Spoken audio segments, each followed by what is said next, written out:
So the Saints have a couple of injury issues going into this final stretch of the season. One of them being Josh Giddey, who just sprained his ankle. And as we've seen before with different players, sprained ankles can be a pretty serious deal. It could be something that just keeps a guy out for a week or so, or it could be a lingering injury that could last several weeks, maybe even months sometimes. It depends on the severity of the sprain. And the Saints would dearly miss Josh Giddey. You have to remember that the Saints waived John Morant and put Josh Giddey into the starting point guard spot. And they were only allowed to do that because Josh Giddey was playing so well. When you break down the efficiency numbers per minute, Josh Giddey is every bit as good as John Morant. The problem with John Morant is not that he's not a great player, it's that he misses a lot of games. At this point in the season, Josh Giddey has about 20 more games played than John Morant. And come playoff time in this league, the NBA Retro League, because of the postseason playoff draw, we draw stats randomly from the regular season. There's a good chance that John Morant is not full strength or playing all of his minutes in every playoff game. And there might even be some cases where he just misses the game because he fails to draw a week or a game period in which he played. So that's a big concern right now for the Saints. Josh Giddey, a sprained ankle. There's not a lot of news right now about it. He did leave the game early last night, and he was out. He was out to a great start. He was having a huge game, 28 points. I mean, if you look at the numbers of recent times with Josh Giddey, it's pretty obvious what he's been doing since the All-Star break. There's a lot of YouTube channels talking about Josh Giddey right now. He is a hot topic in the NBA, and he would be sorely missed by the Saints if he has to miss a couple of weeks. What they will do to replace him is they have to bring in Chris Paul, who is a good player, but he's really not starting caliber. He's not going to replace Josh Giddey in terms of production. They also have Peyton Pritchard playing two guard right now for them, the Saints do. They might consider moving him over to the point guard because they probably don't want to have to fall back on the likes of maybe Justin Champagnie or Dante Exum, players like that. These are not the kind of guys that they want getting minutes, not when you're a championship contender like the Saints are. Another injury concern for the Saints has been Daniel Gafford. He had that sprained knee about a month ago, I guess, and he's going to be reevaluated in 2 weeks from now. Now, that is encouraging news, but the truth is that Daniel Gafford has played in 51 games so far this year, and with maybe 17 games left on the schedule in the NBA. If he played just half of those, that means he's still missing 1/4 of the season. And come postseason playoff draw, that could be an issue. The Saints really want to use Daniel Gafford as a power forward because they have Zion Williamson at that position. And Zion obviously misses a lot of games. He's got about 26 games under his belt right now, does Big Z. However, there's 17 games to go. And even if he played them all, he's basically only going to register about a half of a season. So there's going to be a lot of games in the playoffs where the Saints don't have their big man Zion Williamson, and they're going to need Daniel Gafford to fill in those situations. If Gafford also misses the game, now the Saints are falling back on guys like Kyle Filipowski, Tari Eason, maybe Jabari Walker. These are good players. They're decent players, but they're not as good as Zion Williamson. They're not as good as Daniel Gafford. And that is going to be something the Saints are going to have to deal with, come playoff time, which is very soon, actually. They're going to have to kind of sort the lineup. I think they're going to move Gafford over to power forward. They wanted to use him as a center, but now they picked up Jonas Valanciunas in a trade, and then they got Isaiah Hartenstein. That was part of the deal with John Morant. They were able to drop John Morant because Giddey had moved into the point guard spot and was playing every bit as good as John Morant. They were able then to sign with the money they saved on John Morant's contract, $37 million roughly. They were able to pick up Isaiah Hartenstein at $30 million, and now the Saints are sporting a pretty solid front line, especially at center with Valanciunas and Isaiah Hartenstein at the center, and then at the power forward, right now it's Zion Williamson, and when Gafford comes back, they have him. And on top of that, they also have guys like Tari Eason. They have Kevon Looney. Kevon Looney is actually their main backup at the power forward. As long as this unit for the Saints, all the players are going to be in this playoff team, as long as they have all played at least 50 games or better, this team has a chance to field a competitive championship contender. And I think the only guy that's in threat of maybe missing more than 20 games on the season, probably going to be Zion Williamson. I don't think he can reach 60 games at this point, but they'll take Zion anytime they can get him.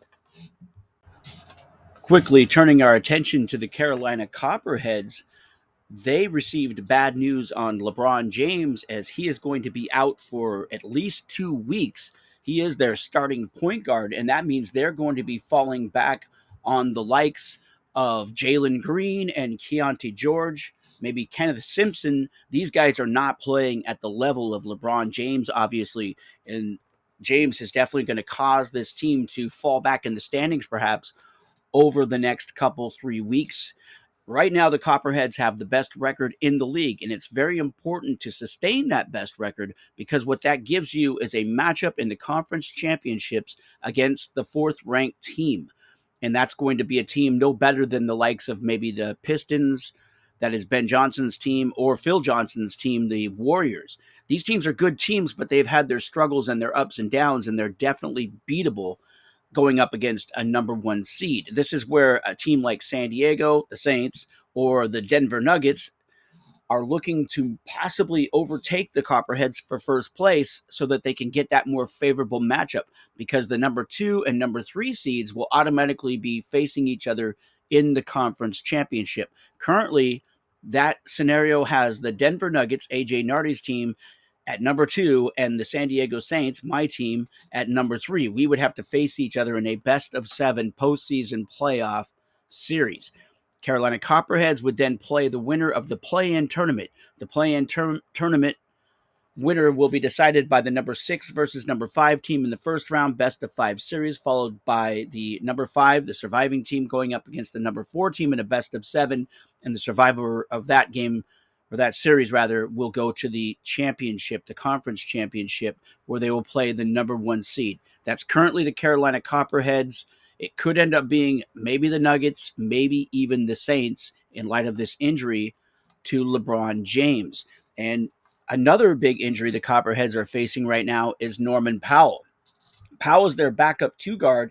He has been backing up Desmond Bane, and Powell has been backing him up with pretty good statistics here. He's averaging 19.6 in efficiency rating to 33 minutes played, which isn't much worse than Desmond Bane, who's at 22 roughly to 32 minutes. 22 efficiency points to 32 minutes. This is a very good guard combination for the Copperheads and one of their strengths. And Powell's been out for several games. He has only logged 46 games to this point. And right now, it looks like Powell is on the verge of possibly coming back. They're expecting him back maybe later on this week, but you never know. It is a hamstring, and those types of injuries can be lingering ones. And finally, you have the Denver Nuggets, the team run by AJ Nardi. They were in first place all season long. They were just overtaken by the Copperheads this current week, and now they're in danger of maybe even slipping as far back as number 3. The Nuggets took a hit in the chops when they lost Victor Wembanyama for the rest of the season, and that is certainly a devastating injury as he was right there with Domantas Sabonis as the best 2 players on the team. Then Domantas Sabonis comes up lame with a hamstring injury in this past couple of weeks. And now at 56 games played on the season, he's certainly going to have a lot of active games come playoff time if this hamstring injury doesn't prove to be season ending. And we don't know that just yet. Domantas Sabonis has yet to get back on the court since the injury about a week ago.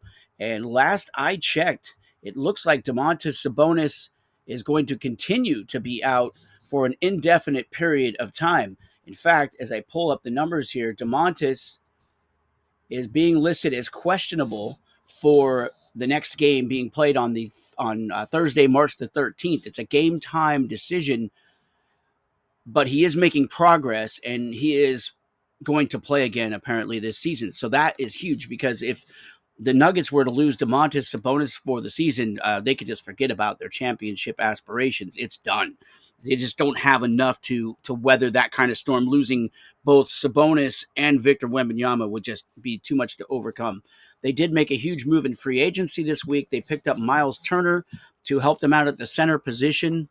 And they also picked up Ja Morant in free agency, and they released Kevin Durant. That was $51 million wrapped up in Kevin Durant. That allowed them a lot of wiggle room in free agency, and they were able to pick up Ja Morant, who was just recently waived by the San Diego Saints. Ja Morant is going to share point guard duties with De'Aaron Fox, and both players are kind of, in and out of the lineup. They've mostly played this season, but this is a good deal for the Nuggets because they at least will have a star point guard on the court at any given time. You wouldn't expect both Fox and Morant to miss games at the same time. So this team is set up to at least handle their point guard difficulties, but at the same time, they have a lot of problems at the big man positions, especially if Domantas Sabonis misses any more games this season. And obviously, no more Victor Wembanyama means that they're really falling back on their other centers. Now, good news for the Nuggets, they do have some decent backup centers. Nick Richards is a young player for the Charlotte Hornets. Actually, he's 27, not too young, but he's putting up good efficiency numbers. He's got about 16 efficiency points to 22 minutes played. That's a nice ratio.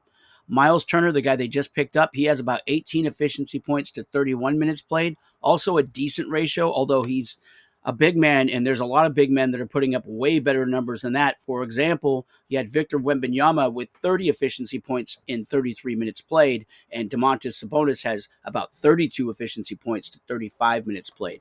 So they definitely need at least Domantas Sabonis if they're going to make a serious championship run this offseason. And it looks like the offseason is going to have them making a tough decision between De'Aaron Fox and Ja Morant, but that's for another video. Well, that's going to do it for this video. Maybe on the next one, I'll cover some of the teams that are also playoff contenders who could make some surprises come playoff time. I know that the Fort Wayne Pistons, that is Ben Johnson's team, is doing pretty well of late. His team has gotten a lot of help from the return of Banchero, and they have also gotten some big games from Anthony Edwards. So this team is definitely playing a lot better right now. They've always had Giannis Antetokounmpo. Also, the Warriors have gotten some good play from Luka Doncic since he returned to action after getting traded to the LA Lakers. The Rockets also had a good week this week. That's William Slavy's team. They struggled a lot during the last month or so, right around the All-Star break. That's the team with Jason Tatum. They've got Scotty Barnes, Karl Anthony Towns, James Harden. This is a very solid team. I think that they have suffered from the play of Karl Anthony Towns. He started the season really hot, but he's been kind of cooling off of late.